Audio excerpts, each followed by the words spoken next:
आज हम माइक्रोब्स की दुनिया में थोड़ी गहराई से बात कर रहे हैं। आमतौर पर जैसे ही हम माइक्रोब्स का नाम सुनते हैं दिमाग में बीमारियां आती हैं, है ना? बिल्कुल बिल्कुल, अक्सर यही होता है। लेकिन जो हमारे पास जानकारी है वो बताती है कि ये छोटे जीव असल में हमारे लिए बहुत बहुत फायदेमंद भी हैं। तो आज हम इनके इसी पहलू को समझने की कोशिश करेंगे। हाँ बिल्कुल सही। और ये माइक्रोब्स जैसा आपने कहा, ये तो मतलब हर जगह है, मिट्टी, पानी, हवा में, और हमारे शरीर के अंदर भी। सच में? हाँ, और सोचिए बहुत मुश्किल जगहों पर भी मिलते हैं, जैसे खौलते पानी के झरने, मतलब थर्मल वेंट्स, या फिर बर्फ की मोटी परत के नीचे। इनमें सब आते हैं protozoa, bacteria, fungi, virus, viroids, यहाँ तक कि प्रायोन्स भी। बाप रे, इतनी विविधता! और मजे की बात यह है कि अगर हम इन्हें लैब में न्यूट्रिटिव मीडिया पर उगाएं ना, तो ये कॉलोनीज बना लेते हैं।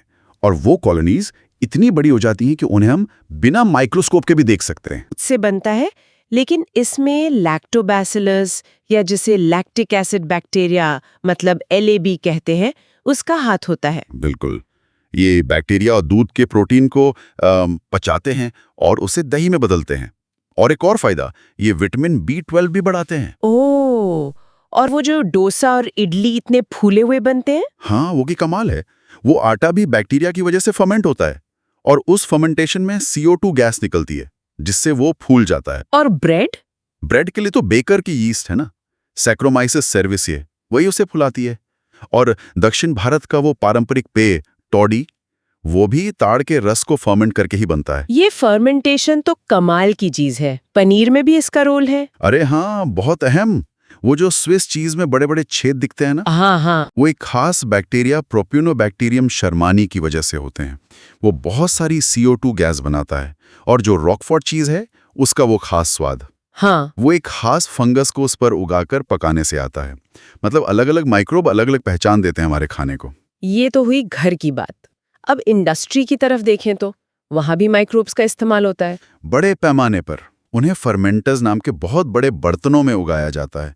सोचिए, जितने भी पेय पदार्थ हैं, वाइन, बियर, विस्की, ब्रांडी, रम, हाँ। ये सब बनाने में यीस्ट, वही सैक्रोमाइसिस सर्वेसिए का ही इस्तेमाल होता है। अच्छे? हाँ, बस फर्क ये है कि वाइन और बियर बिना डिस्टिलेशन यानी आसवन के बनते हैं, जबकि विस्की, ब्रांडी, रम के लिए जो फर्मेंट किया हुआ शोरबा होता है ना, उसका डिस्टिलेशन करना पड़ता है। और एंटीबायोटिक्स, पेनिसिलिन का नाम तो सबने सुना है। हाँ, पेनिसिलिन, उसकी खोज तो एक तरह से संयोग ही थी।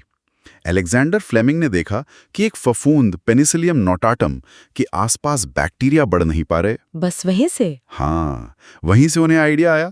बाद में अर्नेस्ट चेन और हॉवर्ड फ्लोरी में साबित किया कि ये कितनी असरदार है। सोचिए, दूसरे विश्व युद्ध में इसने कितनी जानें बचाई। वाकई। और इसी खोज के लिए तीनों को नोबेल पुरस्कार भी मिला। पेनिसिलिन के बाद तो जैसे एंटीबायोटिक्स की एक लहर आ गई। हाँ, सुना है। प्लेग, काली खांसी, डिफ्थीरिया, कुष्ठ रोग जैसी कितनी ही खतरनाक बीमारियों का इलाज मुमकिन हुआ। ये तो अविश्वसनीय है। और क्या इंडस्ट्री में माइक्रोब्स कुछ और भी बनाते हैं, जैसे केमिकल्स या एंजाइम्स? बिल्कुल, कई केमिकल्स, एंजाइम्स और दूसरे बायोएक्टिव अणु बनाने में भी माइक्रोब्स का बड़ा हाथ है। जैसे एस्परजिलस नाइजर नाम की फंगस से सिट्रिक एसिड बनता है, एसिटोबैक्टर एसिटी से एसिटिक एसिड, अच्छा। क्लोस्ट्रीडियम ब्यूटेरिलिकम से ब्यूटेरिक एसिड, लैक्टोबैसिलस से लैक्टिक एसिड, और यीस्ट से एथेनॉल तो बनता ही है। और एंजाइम्स, उनका क्या इस्तेमाल है? एंजाइम्स भी बहुत काम के हैं। जैसे लाइपेजेस, वो डिटर्जेंट में तेल के दाग हटाने में मदद करते हैं। ओहो, इसलिए वो एंजाइम पावर वाले डिटर्जेंट होते हैं। हाँ, शायद वही। फिर पेक्टिनेजेस और प्रोटीएजेस हैं, जो फलों के जूस को साफ करने में इस्तेमाल होते हैं, मतलब बॉटल वाले जूस को क्लियर बनाने में। ठीक है। और एक बहुत जरूरी एंजाइम है स्ट्रेप्टोकाइनेज। इसे क्लॉट बस्टर भी कहते हैं, क्योंकि ये खून के थक्के यानी क्लॉट्स को घोलने में मदद करता है, हार्ट अटैक के मरीजों के लिए। कमाल है। और बायोएक्टिव अणु? हाँ, जैसे कि दवाइयाँ, ट्राइकोडर्मा पॉलीस्पोरम नाम की फंगस से साइक्लोस्पोरिन A मिलता है। ये एक इम्यूनोसप्रेसिव एजेंट है, जो ऑर्गन ट्रांसप्लांट के मरीजों में काम आता है, ताकि उनका शरीर नए अंग को रिजेक्ट ना करे। बहुत महत्वपूर्ण। और मोनेस्कस परप्यूरिस नाम की यीस्ट से स्टैटिन्स बनते हैं।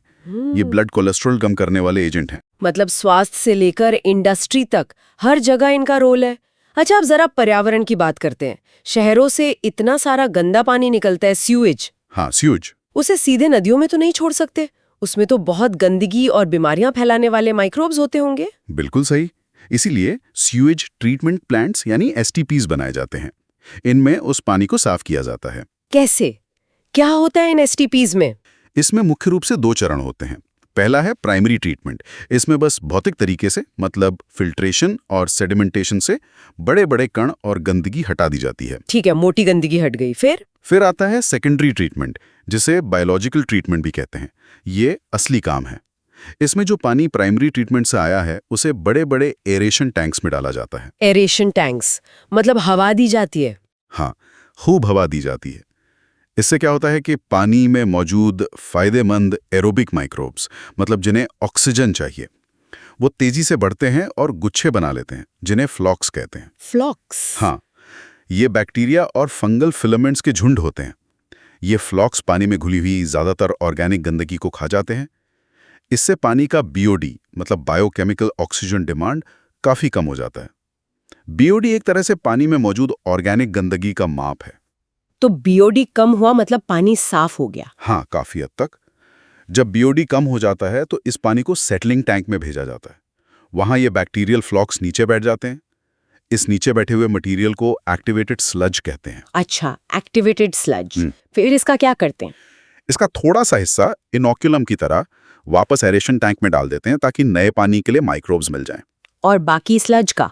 बाकी जो ज्यादा स्लज है उसे बड़े बंद टैंकों में भेजा जाता है, जिन्हें एनारोबिक स्लज डाइजेस्टर्स कहते हैं। वहाँ दूसरे तरह के बैक्टीरिया होते हैं, एनारोबिक बैक्टीरिया, जिन्हें ऑक्सीजन नहीं चाहिए। हाँ। ये बैक्टीरिया उस स्लज में मौजूद बैक्टीरिया और फंगी को पचाते हैं और इस प्रक्रिया में गैसें बनती हैं, methane, hydrogen sulphide, carbon dioxide. इसी गैस मिक्सचर को बायोगैस कहते हैं। ओह, तो सीवेज से बायोगैस भी बनती है? हाँ, और बायोगैस एक अच्छा ऊर्जा स्रोत है। और जो पानी ट्रीटमेंट के बाद बचता है वो काफ़ी साफ होता है और उसे फिर नदियों या दूसरे प्राकृतिक जल स्रोतों में छोड़ा जा सकता है। हमारे देश में जो गंगा एक्शन प्लान और यमुना एक्शन प्लान जैसे प्रोजेक्ट्स चले हैं, उनका मकसद भी यही है कि नदियों में सीवेज का प्रदूषण कम हो। ये तो बहुत अच्छी बात है। आपने बायोगैस का जिक्र किया, ये क्या चीज़ है ठीक से? बायोगैस असल में गैसों का एक मिश्रण है जिसमें मुख्य रूप से मीथेन होती है। ये तब बनती है जब कुछ खास एनेरोबिक माइक्रोब्स, जिन्हें मिथेनोजेंस कहते हैं, जैसे मिथेनोबैक्टीरियम, सेल्यूलोसिक मटेरियल को तोड़ते हैं।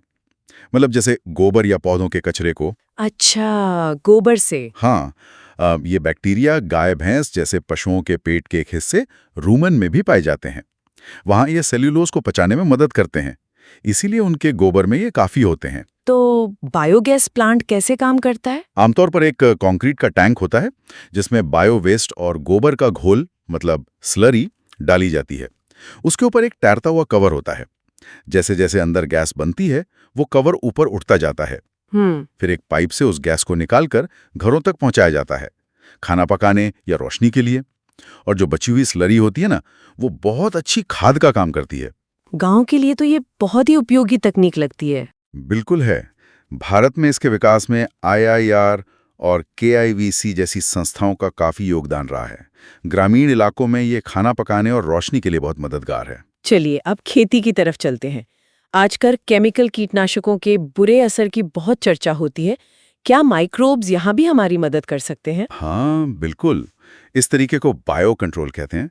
मतलब कीटों और बीमारियों को कंट्रोल करने के लिए केमिकल की जगह जैविक तरीकों का इस्तेमाल करना। ऑर्गेनिक फार्मिंग में भी इसी पर जोर दिया जाता है कि बायोडाइवर्सिटी बनी रहे। बायो कंट्रोल के कुछ उदाहरण? जैसे आपने देखा होगा लेडी बर्ड बीटल, वो एफिड्स को खाते हैं, या ड्रैगन फ्लाई वो मच्छरों को खा जाते हैं। ये तो बड़े जीवों की बात हुई। हाँ। लेकिन माइक्रोबियल बायो कंट्रोल एजेंट्स भी बहुत कारगर हैं। एक बैक्टीरिया है बैसिलस थुरिंजिएंसिस, जिसे शॉर्ट में BT कहते हैं। BT? हाँ, सुना है। ये तितली के कैटरपिलर्स को मारने में बहुत असरदार है। इसके सूखे स्पोर्स मिलते हैं जिन्हें पानी में मिलाकर पौधों पर स्प्रे कर देते हैं। जब कैटरपिलर उन पत्तों को खाता है तो उसके पेट में एक टॉक्सिन रिलीज होता है और वो मर जाता है। और दूसरे कीटों को नुकसान नहीं होता? नहीं, इसकी खासियत यही है कि ये काफ़ी स्पेसिफिक है और इसी BT के टॉक्सिन बनाने वाले जीन को जेनेटिक इंजीनियरिंग की मदद से पौधों में भी डाला गया है। हाँ, वो BT कॉटन जैसी फसलें। बिल्कुल, BT कॉटन ऐसी ही कीट प्रतिरोधी फसल है। इसी तरह ट्रिकोडर्मा नाम की एक फंगस है जो पौधों की जड़ों के आसपास मतलब रूट इकोसिस्टम्स में रहती है और कई तरह के पौधों के रोग फैलाने वाले पैथोजेंस को कंट्रोल करती है। फंगस भी बायो कंट्रोल एजेंट है? हाँ, और फिर हैं बैकोलोवायरसेस। ये ऐसे वायरस हैं जो कीटों और दूसरे आर्थ्रोपॉड्स पर हमला करते हैं। ये वायरस जीनस न्यूक्लियोपॉलीहेड्रोवायरस में आते हैं। अच्छा। इनकी खास बात यह है कि ये बहुत ज़्यादा स्पीशीज स्पेसिफिक होते हैं। मतलब ये सिर्फ टारगेट कीट को ही मारते हैं।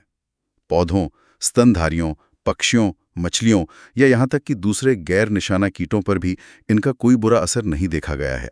ये तो बहुत अच्छा है, मतलब पर्यावरण के लिए सुरक्षित। हाँ, इसीलिए ये IPM यानी इंटीग्रेटेड पेस्ट मैनेजमेंट प्रोग्राम के लिए बहुत महत्वपूर्ण है, जहां हम केमिकल्स का इस्तेमाल कम से कम करना चाहते हैं। ये तो हुई कीट नियंत्रण की बात। क्या मिट्टी की उर्वरता मतलब पौष्टिकता बढ़ाने में भी माइक्रोब्स का कोई रोल है? जरूर है। ऐसे जीवों को बायो फर्टिलाइजर्स कहते हैं। ये वो जीव हैं जो मिट्टी की पोषक गुणवत्ता को बढ़ाते हैं। इनसे केमिकल उर्वरकों पर हमारी निर्भरता कम होती है। कौन कौन से जीव बायो फर्टिलाइजर्स का काम करते हैं? इसमें मुख्य रूप से बैक्टीरिया, फंगी और साइनोबैक्टीरिया शामिल हैं। आपने फलीदार पौधों की जड़ों में गांठें देखी होंगी। हाँ, दाल वाले पौधों में। उनमें राइजोबियम नाम का बैक्टीरिया रहता है। ये पौधे के साथ सिम्बायोटिक तरीके से रहता है, मतलब दोनों को फायदा होता है। ये बैक्टीरिया हवा की नाइट्रोजन को पकड़कर उसे ऐसे रूप में बदल देता है जिसे पौधा इस्तेमाल कर सके। ओह, नाइट्रोजन फिक्सेशन। हाँ, एटमॉस्फेरिक नाइट्रोजन फिक्सेशन। कुछ और बैक्टीरिया भी हैं, जैसे एजोस्पिरलम और एजोटोबैक्टर, जो मिट्टी में आजाद रूप से रहते हुए भी नाइट्रोजन फिक्स कर सकते हैं। और फंगस का क्या रोल है? फंगी भी पौधों के साथ सिम्बायोटिक रिश्ता बना सकती हैं। इसे माइकोराइजा कहते हैं। इसमें फंगस पौधे की जड़ों के साथ जुड़ जाती है, जैसे कि ग्लोमस जीनस की फंगी।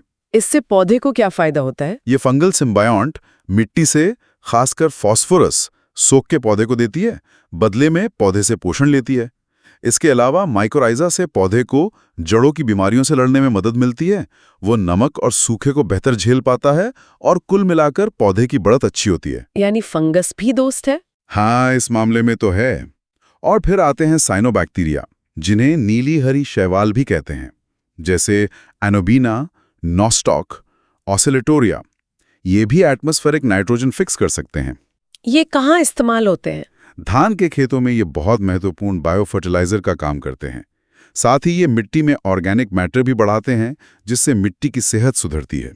आजकल तो बाजार में बहुत से बायो फर्टिलाइजर्स व्यावसायिक रूप से उपलब्ध भी हैं, जिन्हें किसान इस्तेमाल कर सकते हैं। तो अगर हम सारी बातों को देखें तो ये साफ है कि माइक्रोब्स सिर्फ बीमारियों का कारण नहीं है, वो तो हमारे जीवन के लिए, मानव समाज के लिए कितने जरूरी हैं।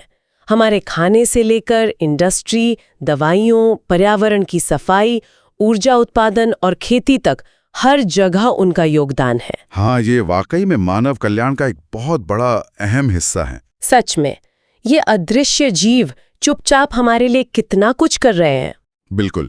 ये सब देखकर और जानकर वाकई हैरत होती है कि कैसे ये नन्हे अदृश्य जीव हमारे जीवन के इतने सारे पहलुओं पर इतना गहरा असर डालते हैं। हाँ। और ये सोचते हुए मेरे मन में एक सवाल आता है, जैसे ये माइक्रोब्स इतने महत्वपूर्ण काम करते हैं, जिनके बारे में शायद हम पहले इतना नहीं जानते थे या ध्यान नहीं देते थे, वैसे ही क्या प्रकृति में और भी ऐसी अनदेखी प्रक्रियाएं या ताकतें हो सकती हैं जिन पर हमने अभी तक ध्यान नहीं दिया है, लेकिन वो भी हमारे अस्तित्व के लिए उतनी ही जरूरी हो?